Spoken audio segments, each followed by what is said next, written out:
अस्सलाम वालेकुम students, English 101 का हम रिव्यू करते हैं कि इसका जो पेपर है ये आपका कैसे आ रहा है। मोस्टली एमसीक्यूज पास पेपर से हैं, ठीक है। इंग्लिश के लिए, इस्लामियात के लिए और पाक 301 के लिए, यहाँ इन तीनों सब्जेक्ट्स के लिए आप लोगों ने पास पेपर्स जो है वो अच्छे से कर लेने, ठीक है। तो एमसीक्यूज जो है ना वो तो आपने मस्ट करना है पास पेपर से, मतलब क्वेश्चंस ना भी करें ना, जस्ट एमसीक्यूज कर ले। एमसीक्यूज जो है वो आपके पास पेपर से ही आ रहे हैं, क्लियर। और सब्जेक्टिव क्वेश्चन तो कोई भी पास से नहीं आए थे, मतलब पास पेपर से कोई भी इनका सब्जेक्टिव क्वेश्चन नहीं आया था। नेक्स्ट इन्होंने क्या लिखा है, बस 5 and 3 and 2 मार्क्स के ट्रू फॉल्स थे। 5, 3 और 2 मार्क्स के ट्रू फॉल्स थे इंग्लिश के, क्लियर। मतलब वही होंगे, टेंसेस के अबाउट आ जाएंगे, या जो आप लोगों ने पढ़े हुए हैं ना उनके अबाउट आ जाएंगे, मतलब जो भी आप लोगों ने टॉपिक्स पढ़े हुए हैं। 5 मार्क्स की ब्लैंक्स थे, फिल इन द ब्लैंक्स, ठीक है, ये आपने फिल करनी होंगी। वो ये टेंसेस होंगे यहाँ पे कि सेकंड फॉर्म है, थर्ड फॉर्म है, कौन सा यूज़ हो रहा है, इसी टाइप के आएंगे। 5 मार्क्स के चूज़ द करेक्ट आंसर थे, वही एमसीक्यूज थे कि करेक्ट आंसर चूज़ करें। और 3 मार्क्स का एक्सप्लेन ग्रुप नॉर्म्स था, एक्सप्लेन ग्रुप नॉर्म्स, ठीक है। ग्रुप नॉर्म्स को आपने क्या करना था, एक्सप्लेन करना था। 2 मार्क्स की ब्लैंक्स अगेन, जिसमें ग्लोसरी की डेफिनेशन थी। 2 मार्क्स की ब्लैंक्स थी, और इनमें अब क्या था, एक तो ग्लोसरी की डेफिनेशन थी और दूसरा क्या था, विजुअल एड्स था, ठीक है। विजुअल एड्स की ब्लैंक थी, विजुअल एड्स की, क्लियर। अब जो ये विजुअल एड्स है ना, ये आपका मोस्ट इंपॉर्टेंट टॉपिक है, क्योंकि इन्होंने आगे क्या लिखा हुआ है कि ज़्यादा पेपर विजुअल एड्स से ही था और एमसीक्यूज भी थे। विजुअल एड्स से एमसीक्यूज भी थे और क्वेश्चंस भी थे, ठीक है। ज़्यादातर पेपर जो था वो विजुअल एड्स से था। ये आपका फिर इंपॉर्टेंट टॉपिक हुआ और इसको आपने क्या करना है, अच्छे से इसको प्रिपेयर करना है। नेक्स्ट है आपके पास एमसीक्यूज। एमसीक्यूज के लिए आपका क्या है, सेंटेंस फ्रेगमेंट जो है ये आपने टॉपिक अच्छे से क्लियर करके जाना है, ताकि इसके सारे एमसीक्यूज आप अटेम्प्ट कर लें। एक तो आपने पास्ट पेपर्स अच्छे से कर लेने हैं, सेकेंडली आपने सेंटेंस फ्रेगमेंट का।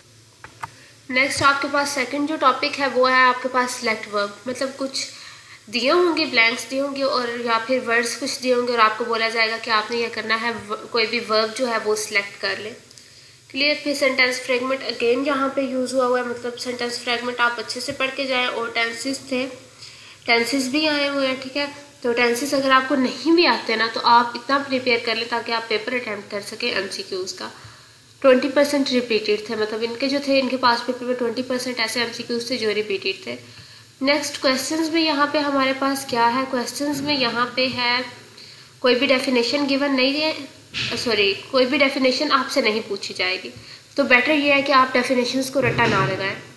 अगेन हर बार मैं आपको ये बात बताती हूँ कि आपने जस्ट अपने कॉन्सेप्ट्स करने हैं, कोई भी आपने जो चीज़ है ना रट्टे वाली वो आपने नहीं करनी। अब जो जैसे ये डेफिनेशंस है, अब वो डेफिनेशन नहीं आएंगी पूरी की पूरी, आपका जस्ट कॉन्सेप्ट आएगा।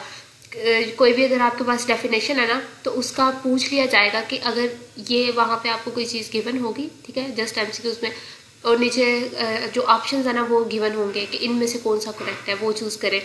टॉपिक सेंटेंस कौन सा हो सकता है, पूरा पैराग्राफ दिया जा सकता है, आपसे पूछा जा सकता है इसका टॉपिक सेंटेंस क्या है।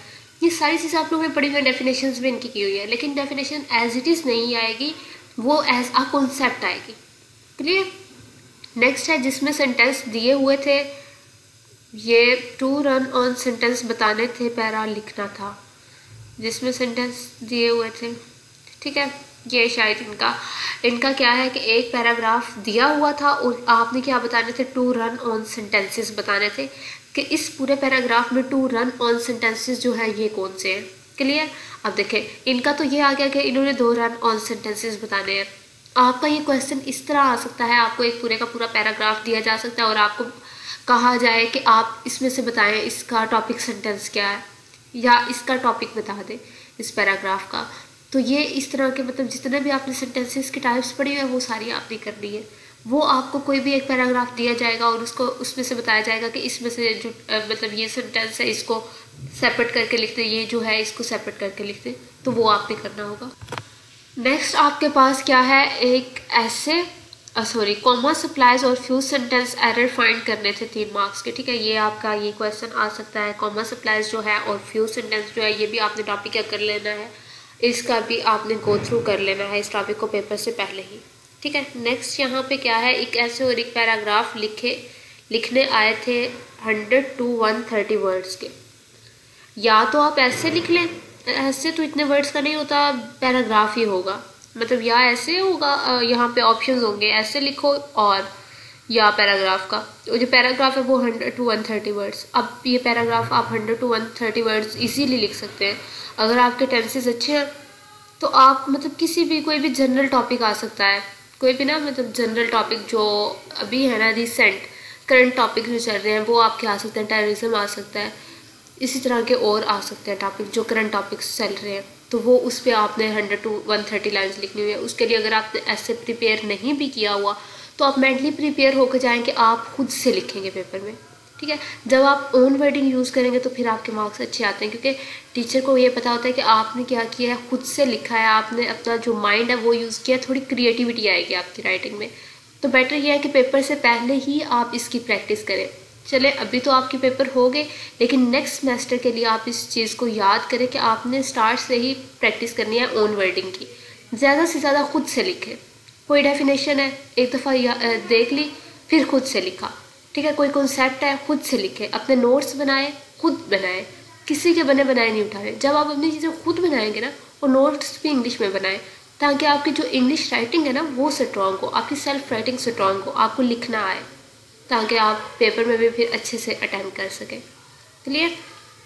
नेक्स्ट आपका है 5 मार्क्स का यूनिटी ऑफ पैराग्राफ आया था।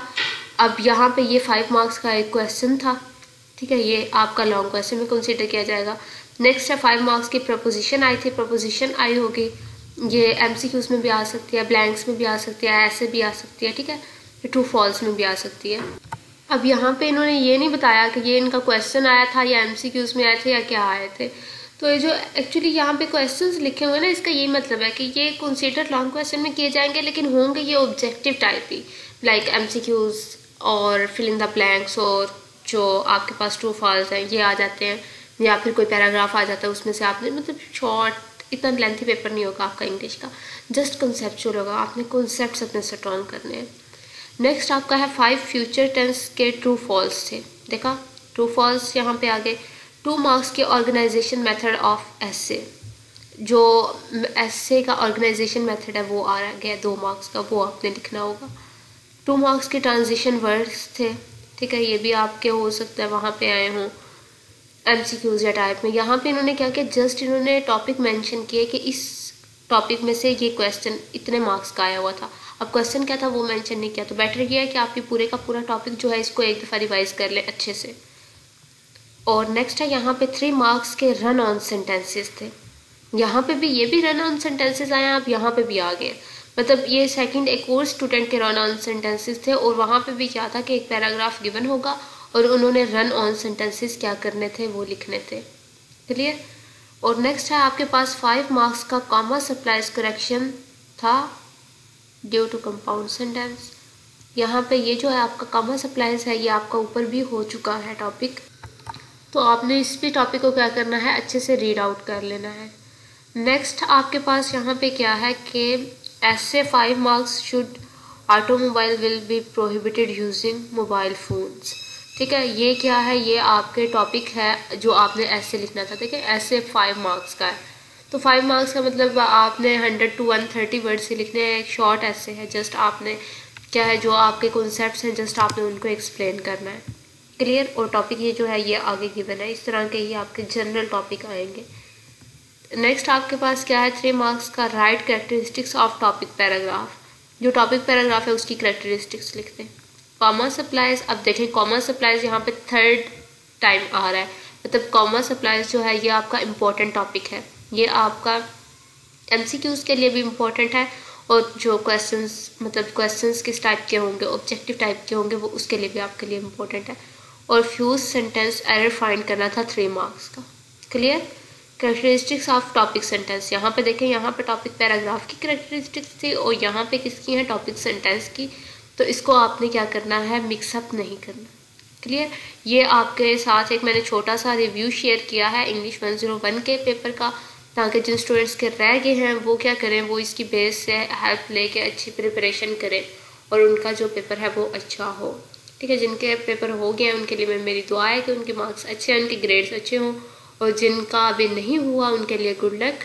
Thank you for watching this video and अल्लाह हाफिज़।